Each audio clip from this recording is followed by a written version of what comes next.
So obviously we know, you hit your head a couple times this year. You were in some spots that we'll talk about. When you get your heart rate up like that and you're pushing yourself that deep into it, how'd you feel physically from motocross injuries and motocross stuff? Like, was that all fine? Just no worries?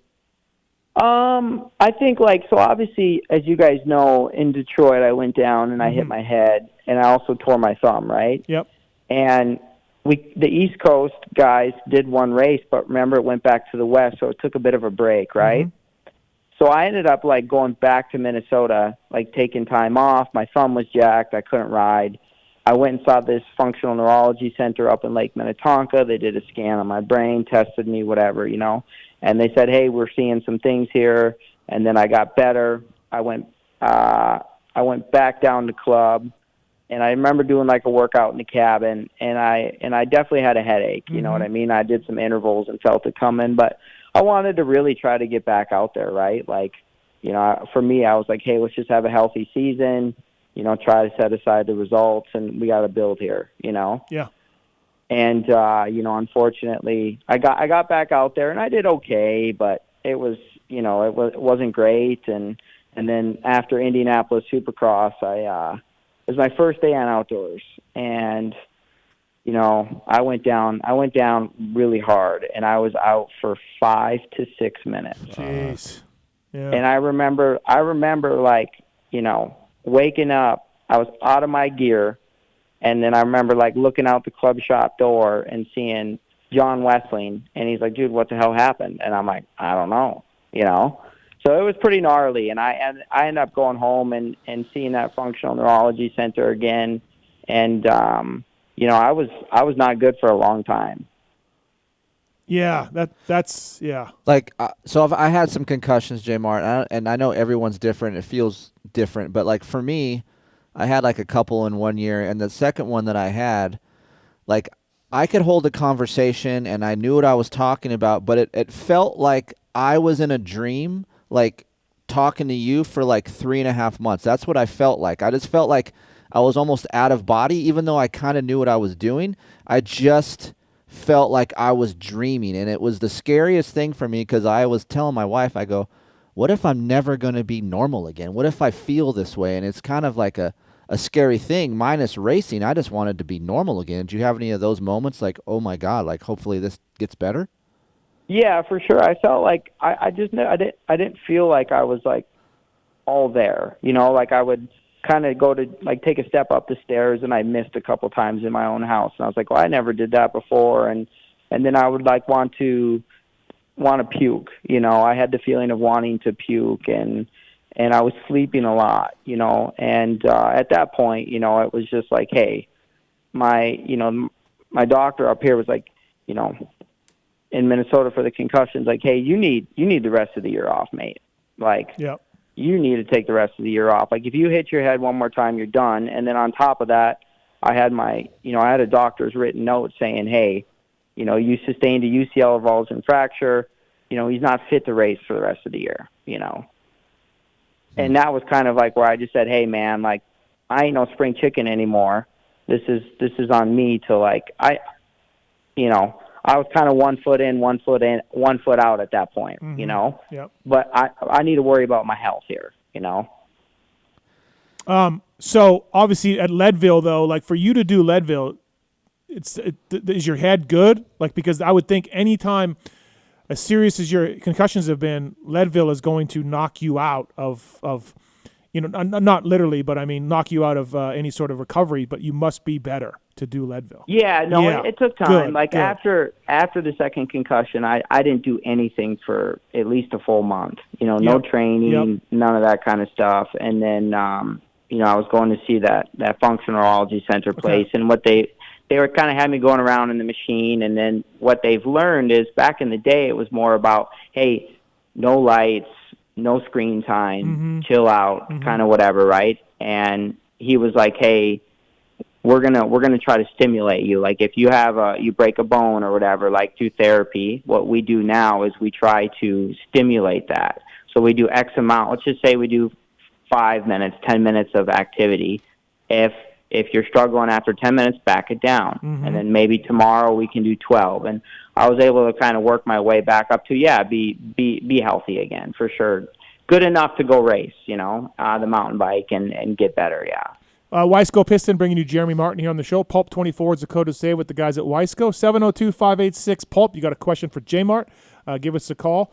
We had Brandon on earlier, obviously the owner of ClubMX, and, I know there's been some friction there between you and the club guys on how it all ended, how it went down. I mean, he kind of told us his side, but, is everything okay with those guys, or were you a little bitter at the way they handled it on their end of things? Take us through that a little bit. Yeah, Steve, get in there, son. Well, I mean, I gotta ask. I mean, you can say whatever, but yeah, I gotta ask. I mean, it didn't end well. Right. I mean, I'm not gonna lie about it. I mean, it's definitely not ideal. I mean, my whole idea of going to club in the first place was, I was getting tired of the injuries, right? And I was thinking about the next step in life, and I was like, well, these are Minnesota-based guys. I can help develop this team. Like, I've been on kind of the Rolls Royces of dirt bikes, like Star Racing, Geico Honda. I had a great relationship with, KYB and certain people, and I was like, well, I can, learn from Brandon and them, and then maybe I can help these guys, and we can build this team up, and unfortunately, it did not go at all how I had envisioned, right? And sometimes that's how things go in life. So, but yeah, it did. It's a bummer for sure. Are you safe to say tonight that you're done racing and you're moving on to the next step on whatever that is, mountain bike racing, Leadville or whatever? Or are you, like you said, 1 foot in, 1 foot out? We don't know. I was definitely 1 foot in, 1 foot out when I left, and I still have that dog in me. I lost that dog in me, Okay, yeah. And part of this endeavor this summer was to, find it again, and through getting healthy, and basically the training has kind of been my therapy. I was like, hey, you're not in a good spot right now. Let's focus. Let's get in the best shape of your life right now. Let's do this bucket list thing, Leadville, and let's not make an emotional decision. And I think if the right opportunity comes around on the right bike, I'd have a hard time saying no to it, for sure. Yeah, I found that dog in me, and I miss it, and it's racing's like a drug, for sure. I'd like to see you take a chance at 450 motocross, J-Mart. Just, you don't need to be on a factory bike, to be really competitive. You can be on a good bike with a good team and run up there like we saw our guy Phil, and I like to think you're better than Phil outdoors if you're right. I'd love to see that, man, Yeah, I mean, like I said, if the opportunity's there, I would definitely be interested in it. And, I think I'd have no problem doing 30+2 twice. No, not at all. I don't think anybody. No. Yeah. So are you one of those guys, J-Mart, like when you're recovering from your injury, are you watching the races every weekend? Are you following it? Or are you just like, I'm pissed off, I'm hurt, I don't care? Which guy are you? I think back in the day, I definitely took a little bit of like, hey, I need some space or whatever. But as I've gotten older, I genuinely enjoy watching. I watched every weekend. I'd watch Phil. I would tune in for Garrett. I would check in on Eli. And, it really helps having guys that you like and And I want to be involved in the sport at some capacity. I didn't really kind of know for a little bit, but I genuinely enjoy racing dirt bikes, and I miss it. I rode the local Golden Eagles hair scramble for the first time. Oh, wow. I hadn't rode in forever, and I was just like, hey, I'm going to sign up. I borrowed Big Al's bike, and dude, next thing you know, 2 hours and 6 minutes later, I finished a hair scramble. Wow, look at you. What'd you ride? I just borrowed one of Alex has a gas. Oh, okay. 350. Yeah. Okay. Hair scramble guy. How'd we go? How'd we do? I had a lot of fun, and it was a little dry and dusty. The dead engine start was different. Okay. But it was fun. I truly had a blast, and He's not saying how he did. He's not saying how Yeah, he he did. doesn't want to know. Yeah. I got second. Oh, okay. I got Oh, that's my not teeth bad. kicked in, Yeah. Shit. Yeah. Oh, hey, It was fun. breaking news: J-Mart GNCC 2025. Yeah, imagine being a double A guy. You're on the line. You look over and J Mart. You're like, fuck, dude. It's just like, oh man. So have you been like doing a little? What have you been doing to keep yourself busy? Like, I follow you on Strava. You've been doing some rides, all of that. But like, what do you do? Do you talk to Alex about the track and help him talk about that with your dad and Alex, or like, what do you do? Well, I mean, I've just kind of been obviously riding the crap out of my mountain bike, and then just trying to stay busy and keep my mind from kind of going down like the rabbit hole. Yeah, for sure. And whatnot. So I've been had a big role at Spring Creek this year. I did a lot of weed whacking, Steve. Dude. Well, listen, all these guys are like, hey, I want to get a job, I want to race, and then, you save up your coins and you're like, I don't want to do that job anymore. Well, I always knew when I was done, or if I am done, I go back to Millville and I'm fencing, weed whacking, and dozer work. Yeah, because Tony Alessi's got that famous story back in Mike's day of showing up and they were weed whacking with you and Alex in order to ride there, like when you were young, Yeah. That's for sure, and I thought about that this summer out there. That's funny. But, I'm grateful for dirt bikes. Yeah, you're like, I'm happy to do that, right? Yeah. Jeremy Martin here on the PulpMX Show, brought to you by the folks at Wiseco. Pulp24 is the code to save with Wiseco.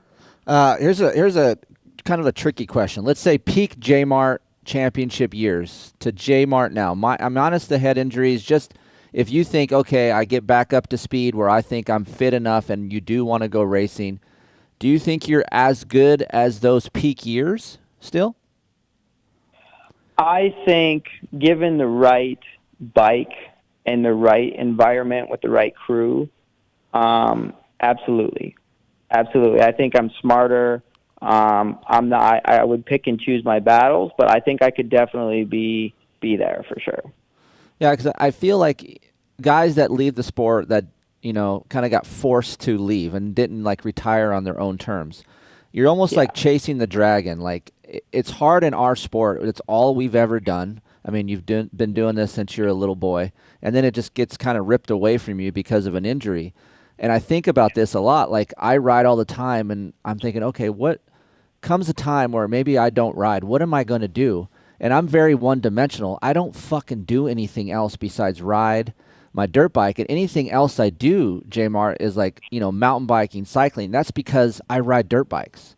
Yeah. And it's hard for me to wrap my head around, especially for guys at your level, is like, do you find yourself, are you getting depressed? You're like, okay, I'm just going to go ride my mountain bike because I don't want to think about it. Where are you at mentally with all this? Yeah, I would definitely for sure get, kind of depressed. I miss the competition, right? I miss I miss lining up and being like, oh, can I beat that guy? Or, and racing and being an athlete is selfish, right? Like I was a results guy. I was never a social media guy, right?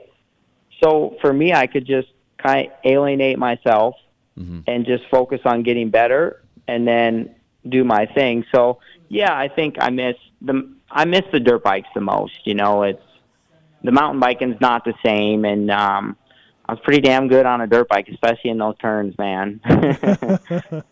And I feel I'm definitely pretty bitter about the way my career has gone, to be honest, the last couple of years for sure.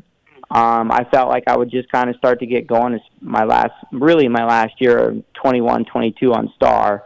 I was just starting to hit that peak J-Mart form again, and then I get hurt, right? Yep. And I never really got like a clean run, and I think I haven't gotten that closure, right? And when you've done something your whole life, you want closure on it. And you always want more. I think I've won a lot, but I always wish I would have done more. No, there's always that, right? As good of a career as you've had, J-Mart, 2 championships and Supercross wins and all of that. Yeah, it's funny no matter what level you're at, you're always like, Well, I think about J-Mart just completed 100 miles, Leadville, gnarly. Relate that feeling, versus the feeling leaving the track going 1-1 at an outdoor national. Is it similar? Is it even close? Is it the same? It's not the same. Okay. It's not the same. Yeah, like, dude, I just did this gnarly thing, got the belt buckle, but like a 1-1 when you were dialed in and you came from behind, like let's just say you were 6th or 7th off the start, and you passed all the good guys, dude, and you get the overall. That's a hell of a feeling. Yeah. I can't relate to that, but yes, I could imagine that's a hell of a feeling. Yeah. All right, we got a question for you from Brandon on 2. Brandon, welcome to the show. What's your question for Jeremy Martin? Yeah, hi, how's it going? I just want to say it's an honor to be on the phone with you, Jeremy Martin.